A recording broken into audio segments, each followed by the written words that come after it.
maa ngi nuyu président de la République son excellence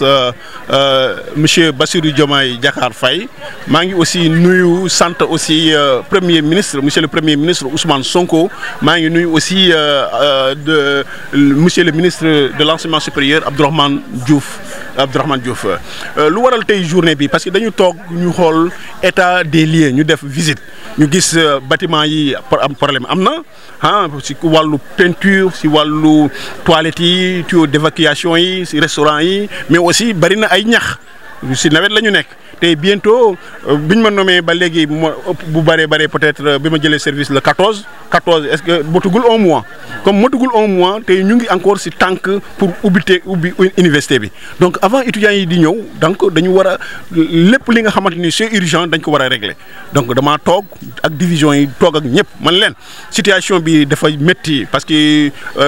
CROUS dafa endetté parce que amuñu xaalis aussi pour mun a fay nit ñi institution kaay ñu waxtaan si dégg ñun ñu ngi fii en tant que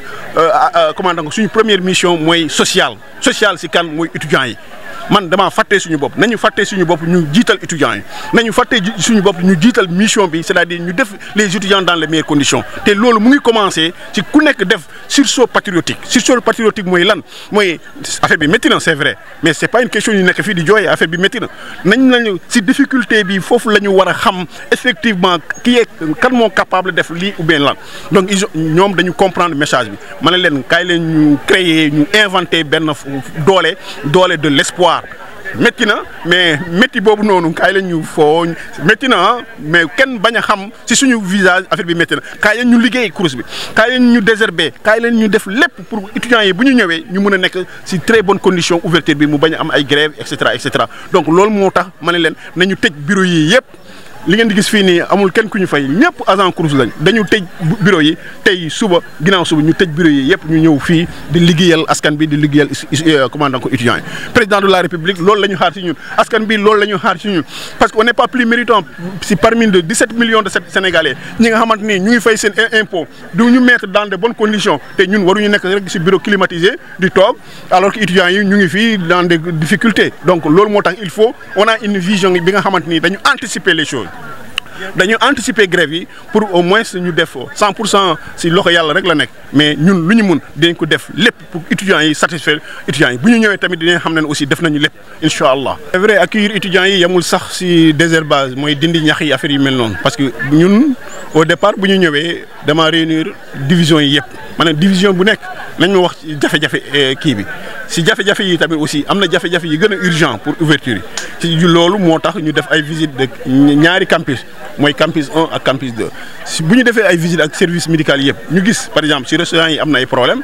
ñu gis aussi si dëkkuwaay bi souvent lal yi am na ay problème mais aussi ñu gis aussi si toilettes yi vraiment demul noonu ñu toog ñu ne ko waaw léegi kaay leen ñu inventé benn force bi nga xamante ni bu ñu permettre ñun même bu daree ñu def la main dans la poche ñu xool nan nañu war a def pour régler problème avant étudiants yi di ñëw parce que étudiants yi bu ñu nekkee si jàmm rek ñun nekk nañu si jàmm donc priorité bi du ñun d'abord c'est vrai parce que booy liggéey ak nit il faut nga nekk leen dans les bonnes conditions mais loolu dina ñëw bu soobee yàlla mais aussi il faudrait que comme étudiants yi moom mënuñu toog du ñu lekk mënuñu toog naañu ndox ou bien sanguñu et cetera kaay ñu xool lépp lu ñu war a def avant étudiants yi di ñëw donc lii liggéey bi yamuwul rek si désherber mais aussi am na dañu war a defaraat dëkkuwaay bi dañu war a defaraat plomberie bi dañu war a defaraat électricité bi dañu war a defaraat menuiserie bi dañu war a defaraat aussi restaurant yi ñu yokkuwaat encore ay restaurant tout ça là ay pavillon xamante ay 1000 places yi nga xamante ni dañ ko war a def avant même dans 25 jours donc waaw bon on est en train de trouver des partenaires pour que ñu mën a réaliser loolu waaw volonté bi rek moo am solo bo volonté bi amee solo rek ma gis gars yi yëpp ñu ngi taxaw pour régler problème bi bu soobee yàlla incha allah on va trouver les moyens pour satisfaire les étudiants parce que ñun man dama am plaisir liggéeyal étudiants yi mbindaan étudiants yi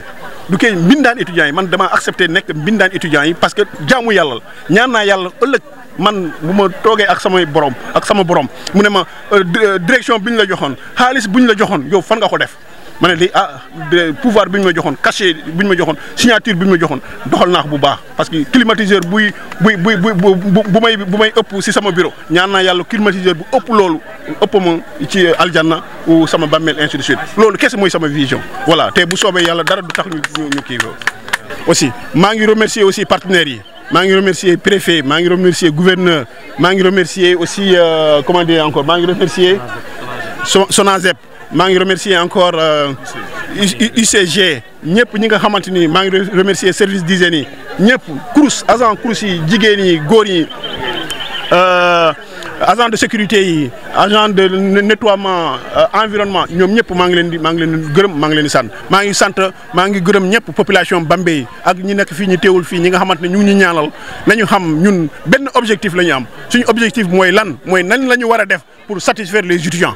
objectif boobu noonu duñ ko mus a bàyyi duñ ko mus a fàtte duñ ko mus a oublier loolu kese moo tax ñu jóg amul connotation politique amul leneen nañu liggéey affaire bi jaar yoon Sénégal teg aussi si raay bi loolu kese la voilà.